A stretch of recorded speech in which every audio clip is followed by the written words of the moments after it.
পৰৱৰ্তী খবৰ প্ৰায় 10টাকৈ শ্ৰমিক সংগঠনৰ 24 ঘণ্টীয়া চকা বন্ধৰ আহ্বান ৰাজ্যজুৰি কৃষিৰ প্ৰভাৱ পৰিছে যাতায়াত ব্যৱস্থাত হোজাই চহৰতো পৰিলক্ষিত হৈছে বন্ধৰ প্ৰভাৱ শ্ৰমিক সংগঠনসমূহে নিজৰ কেইবাটাও দাবী চৰকাৰৰ আগত উত্থাপন কৰি 24 ঘণ্টা চকা বন্ধৰ আহ্বান কৰিছে ফলত দূৰণিবতীয়া যাত্ৰীৰ মাজত দেখা গৈছে হাহাকাৰ এই সন্দৰ্ভত হোজাইৰ পৰা কমল বেজবৰুৱাৰ এক প্ৰতিবেদন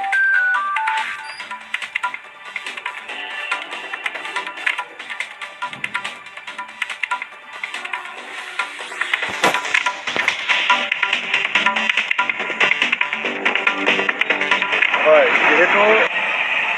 আজি 12 ফেব্ৰুৱাৰী সদৌ অসম মটৰ সংঘা অৰ্থাৎ যৌথ অভিযানত আজি সৰ্বাত্মক বন্ধ দেখা পৰিলক্ষিত হৈছে যিখিনি প্ৰাইভেট বাহন অৰ্থাৎ ব্যক্তিগত যিবিলাক বাহন সেইবিলাক চলা পৰিলক্ষিত হৈছে কিন্তু মই মোৰ সতীৰ্থক মই দেখুৱাব বিচাৰিছোঁ যে দূৰণিবতীয়া যিবিলাক বাহন আছে সেই বাহনসমূহ এতিয়া এই বাছ ষ্টেণ্ডত আহি তেওঁলোকে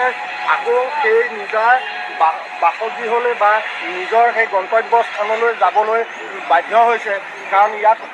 সেই দূৰণিবতীয়া বাহনসমূহ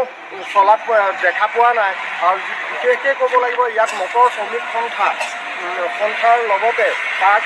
ড্ৰাইভাৰ ইউনিয়নৰ সভাপতিগৰাকী উপস্থিত আছে সেই সভাপতিগৰাকীৰ পৰা মই কিছু কথা জানিবলৈ বিচাৰোঁ দাদা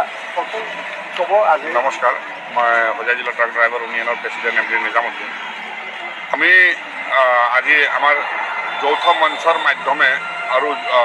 লগতে all Assam motor workers' joint council মানে যুটীয়া পৰিষদৰ মাধ্যমে আজি বন্ধৰ আহ্বান কৰা হৈছিলে 24 ঘণ্টা আজি আমাৰ হোজাইতো মানে কমাৰ্চিয়েল গাড়ী বাছ ট্ৰাক তেওঁলোকে ভৰপূৰ সমৰ্থন কৰিছে আমি তেওঁলোকক ধন্যবাদ জনাইছোঁ খাস কৰি পেলাই তেওঁলোকে আমাৰ এই বন্ধৰ প্ৰতি যে মানে